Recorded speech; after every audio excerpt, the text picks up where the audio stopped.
The KGB, whose acronym stands for Committee for State Security, was one of the most powerful and influential organizations in the Soviet Union, responsible for intelligence, national security, counterespionage, and internal repression.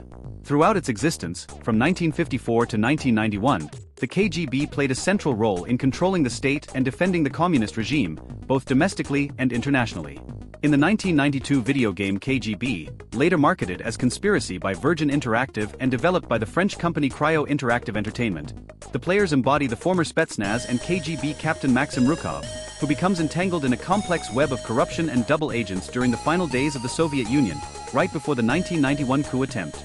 The game was a highly realistic and challenging graphic adventure, requiring players to take very specific and cautious actions within a limited time frame and to carefully select dialogues and interactions between characters, as a single wrong move or response could lead to a fatal outcome for the protagonist.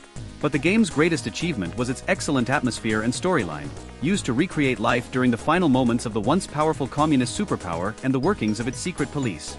In this video, we will explore the history and role of this formidable organization, as well as its legacy, connections, and relationship with the 1991 coup that ended over 70 years of communist dominance in Europe and permanently altered the geopolitical order. So, without further ado, let's begin.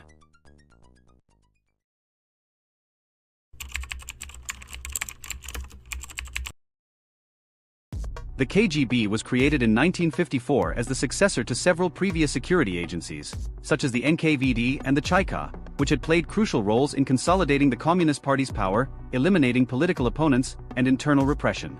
The KGB had several branches covering various areas, such as foreign espionage, counterespionage, surveillance of Soviet citizens, protection of party leaders, and repression of internal dissidents. Its functions ranged from gathering intelligence on a global scale to controlling subversive activities within the USSR. The KGB played a fundamental role in Soviet intelligence operations abroad.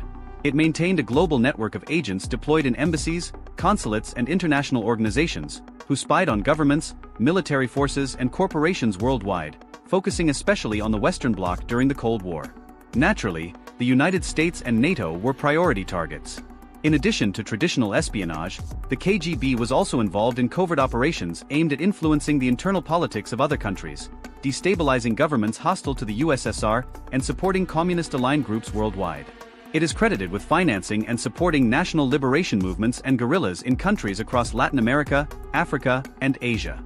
Another of its tasks was to identify and neutralize foreign spies operating in the USSR, mainly from the CIA and other Western services. Domestically, the KGB was crucial for maintaining communist regime control over the population and preventing any threat to the stability of the Soviet government. This included monitoring political opponents, dissidents, critical intellectuals, religious groups, and any other group that could challenge the Communist Party's authority. The KGB was responsible for thousands of arrests, interrogations, and repressive actions against individuals accused of anti-Soviet activities. Writers, scientists, and activists like Andrei Sakharov and Alexander Solzhenitsyn were persecuted and surveilled by the KGB for their criticisms of the Soviet government. Many dissidents were arrested, imprisoned, or forced into exile. In the USSR's non-Russian republics, the KGB actively worked to suppress nationalist movements seeking greater autonomy or independence. In the final years of the Soviet Union, the KGB was involved in repressing protests in the Baltic republics, the Caucasus, and other regions. Through its surveillance and control networks, the KGB monitored and restricted access to dangerous or subversive information from abroad. It also censored publications, controlled the media, and supervised correspondence. To achieve its goals, it often used a combination of direct repression, arrests and imprisonments, and more subtle techniques, such as psychological harassment, strategies known as psikhushka, which included sending dissidents to psychiatric hospitals, to dismantle any internal opposition. The KGB was not only a security organization but also a powerful political actor within the Soviet system.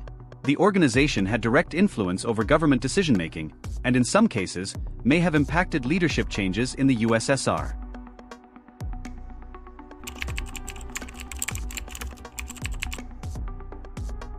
Perestroika and glasnost were two fundamental policies implemented by Mikhail Gorbachev in the Soviet Union in the mid-1980s, aimed at reforming the country's economy and political system. These reforms marked a significant change in the USSR's history and had global repercussions. Perestroika was a policy intended to reform the Soviet economic system, which was in crisis due to the inefficiency of centralized planning and production stagnation. Gorbachev sought to revitalize the economy by introducing certain market elements, although without completely abandoning socialism.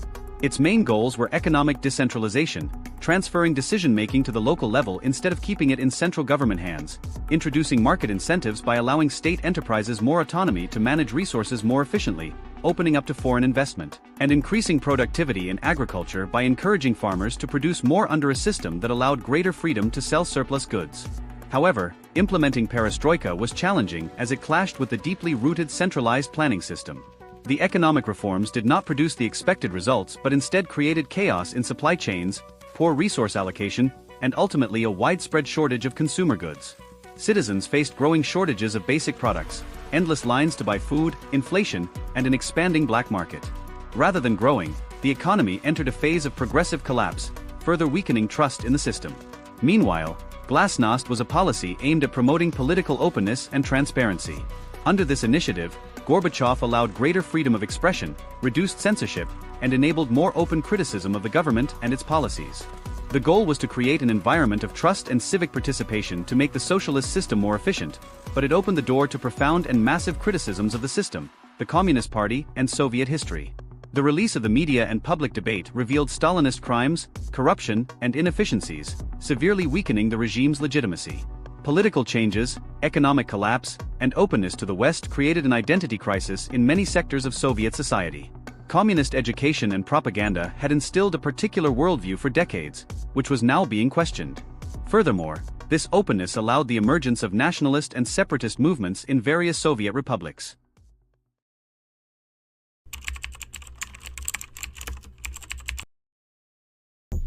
In response to the situation, conservative factions within the Communist Party, the military, and the KGB were alarmed.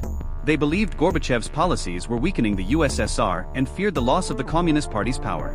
Gorbachev, meanwhile, was negotiating a new Union treaty that would have transformed the Soviet Union into a much more decentralized federation, granting more autonomy to the republics. This treaty was scheduled to be signed on August 20, 1991. The coup was planned by a group of senior conservative officials, known as the State Committee for the State of Emergency, GKCHB, who feared the new Union treaty would dissolve central power. The main conspirators were Gennady Yanayev, vice president of the USSR. Yanayev was named interim president by the coup leaders, claiming Gorbachev was incapacitated. He became the public face of the coup, though his performance was seen as weak and hesitant, contributing to its failure.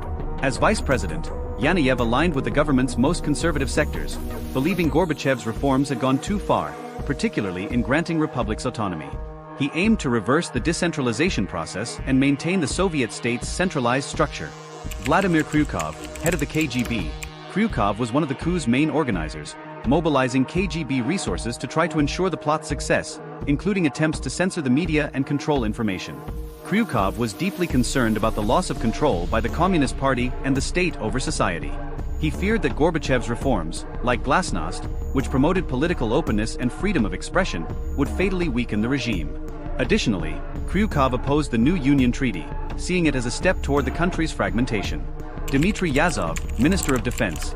Yazov controlled the Soviet army, giving him a crucial role in executing the coup. He mobilized troops and military vehicles to Moscow, intending to suppress resistance and restore order, though many military officials did not fully support the coup. Yazov, a conservative military officer, opposed democratic reforms and feared that decentralization and the collapse of the communist system would weaken the Soviet armed forces.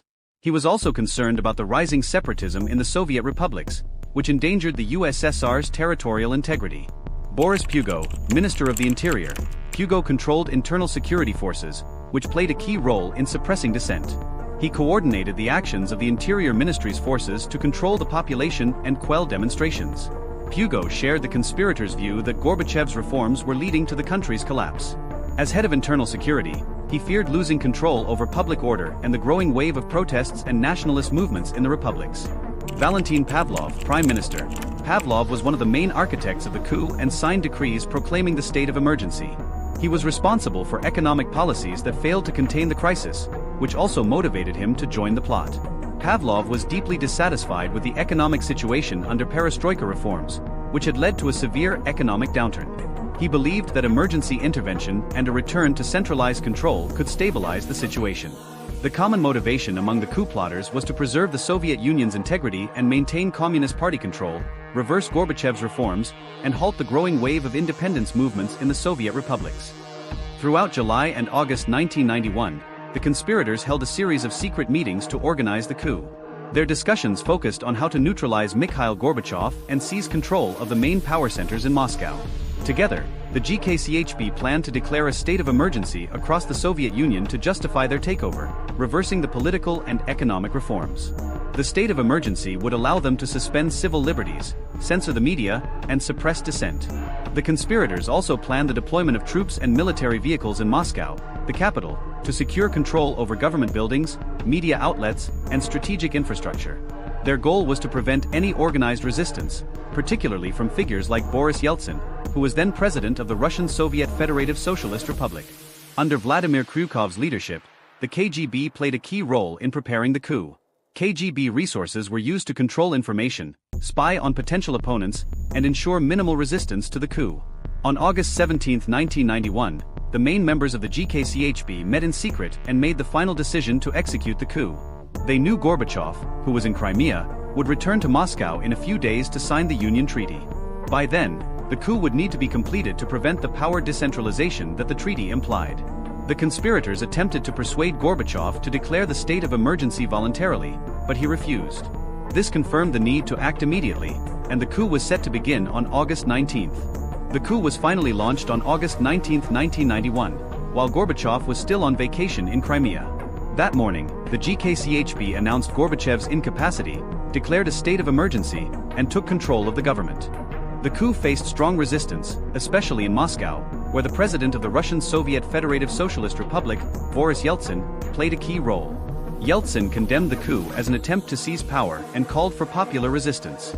On August 19, Yeltsin climbed onto a tank in front of the Russian parliament building and delivered a speech calling on the people to oppose the coup. Thousands of citizens took to the streets of Moscow and other cities to defend the Russian parliament and democratic reforms. Protesters built barricades and organized non-violent resistance, supported by parts of the military that refused to follow the conspirators' orders. Though the coup plotters had mobilized tanks and troops to control Moscow, many military officers hesitated and did not fully support the conspirators. Some key generals refused to act against the protesters or Yeltsin, which significantly weakened the GKCHP's ability to impose control. Moreover, despite the GKCHP's attempts to censor the media, some television and radio stations managed to broadcast anti-coup messages, allowing the opposition to organize and mobilize more people. On August 21, after 3 days of uncertainty, the coup collapsed. The conspirators, seeing they lacked sufficient support and that massive protests continued to grow, began to surrender. Mikhail Gorbachev was freed and returned to Moscow, but the coup had unleashed forces that could no longer be controlled. Yeltsin emerged as the great victor of the conflict, gaining popularity and consolidating his power. His staunch defense against the coup plotters catapulted him as Russia's leading figure, eclipsing Gorbachev, whose prestige was weakened. After the coup, several republics, such as Estonia, Latvia, and Lithuania, declared independence. The new Union Treaty that Gorbachev had tried to promote became a dead project. By the end of 1991, most Soviet republics had declared independence, and in December of that year, the Soviet Union officially dissolved.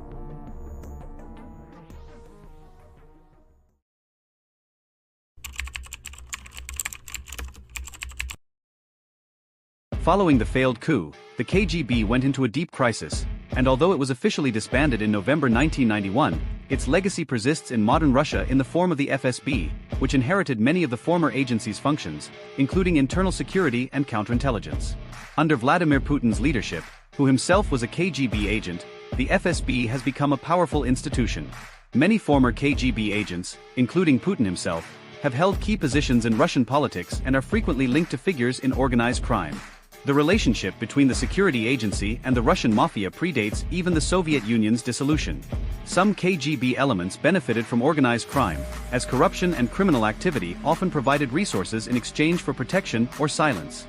This led to a symbiotic relationship in some cases, where the KGB tolerated certain criminal activities as long as they didn't threaten the regime or in return for collaboration by criminals as spies and informants.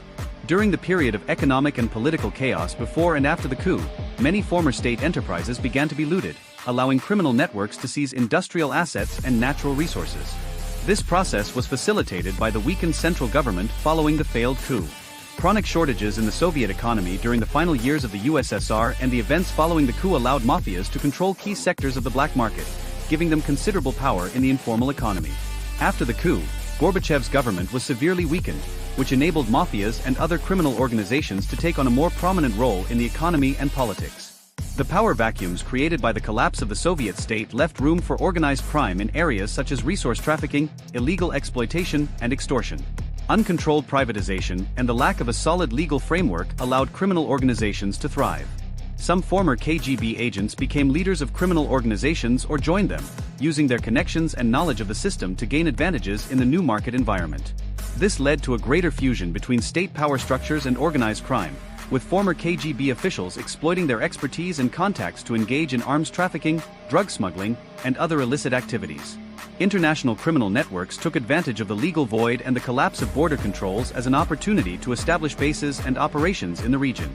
The result is still evident today, with Putin's Russia embroiled in the invasion of a neighboring sovereign country while being controlled by former KGB enforcers and mobsters turned oligarchs, reviving some of the darkest times experienced under Soviet terror.